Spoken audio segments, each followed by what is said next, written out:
નમસ્કાર દર્શક મિત્રો, પાટવી ગુજરાતી ન્યૂઝ ચેનલ માં આપનું હાર્દિક સ્વાગત છે। ગાયત્રી નગર સોસાયટી જંબુસરના યુવાને પોતાના જન્મદિવસની અનોખી ઉજવણી કરી। સામાન્ય રીતે આજે મોટાભાગના લોકો પોતાના જન્મદિવસે મીણબત્તી બુઝાવે, કેક કાપે, એકબીજાના મોંઢા પર લગાવે અને મિત્રો અને કુટુંબીજનો સાથે હોટલમાં જમવા જાય, પરંતુ ગાયત્રી નગર સોસાયટીના યુવાન શ્રી હિમાંશુભાઈ ગંગમે શ્રી કૃષ્ણ મંદિરે આરતીનો લાભ લીધો। ઉપસ્થિત સૌએ તેમને જન્મદિવસ નિમિત્તે શુભેચ્છા પાઠવી। તેમને સૌને મીઠું મોઢું કરાવ્યું તથા મંદિર પરિસરમાં વૃક્ષારોપણ કરી તેનું જતન કરવાની પ્રતિજ્ઞા લઈ પોતાના જન્મદિવસની અનોખી ઉજવણી કરી।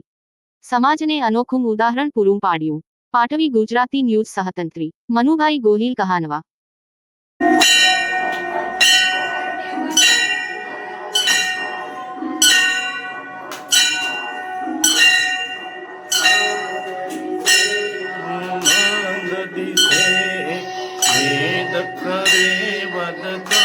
प्रभु वेद करे वदता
Jump!